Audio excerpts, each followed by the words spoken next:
Good morning. I'm John Ellsworth, the founder of Success Strategies Incorporated and the creator of the Success Strategies Advantage, and now also the creator of the Success Strategies Business Navigator program, which I'll talk about at the end.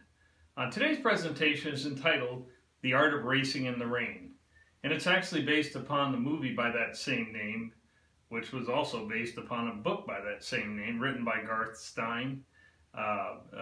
Great author, fantastic movie. I'm not going to take it too far into the plot because I don't want to spoil it for you, but I highly recommend that you go see the movie The Art of Racing in the Rain. It's a very touching story.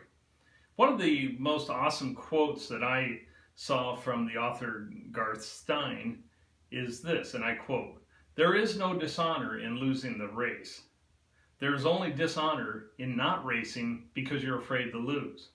End of quote.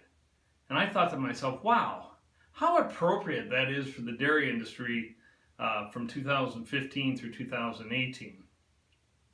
I can think of a particular client relationship where we've been working for 3 years to get them financially restructured and have met with some success recently, some big success. Initially, they were lacking profits, and frankly, they were unbankable. We couldn't get them refinanced at the beginning. The reality is they were lacking profits, as I said, and the bank often reminded us of this every time that we met, which was a little less than a pleasant experience to go through. So I suggested they take a look at refinancing the real estate, and I suggested what the appraised value would be, and the bank said, "John, you're way too high."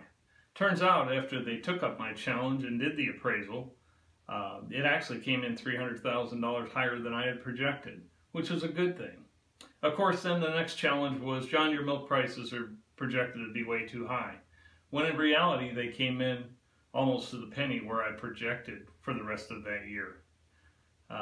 So the question is, if they were right on, the key was succeeding despite opposition. And I find that that's frankly the best form of vengeance, or success if you will, just succeeding in spite of the opposition that you face. But one of the things we needed to do with that client was ask the following question: what needs to be changed?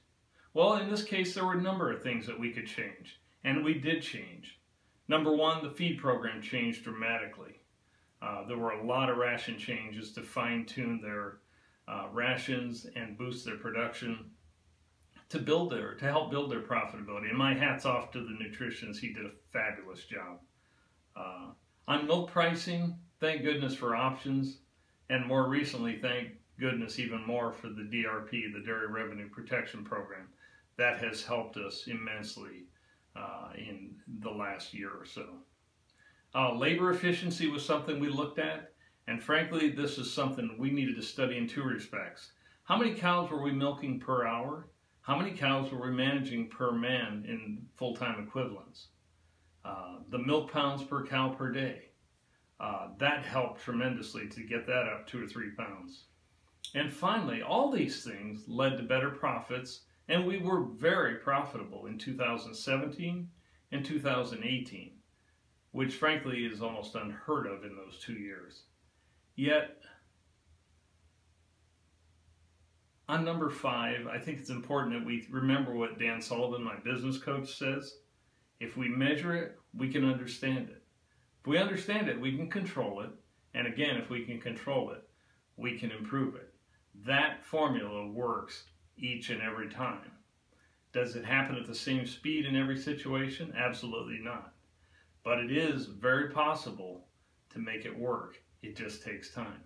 Yet I'll go back to the original question. What if we'd chosen not to run the race?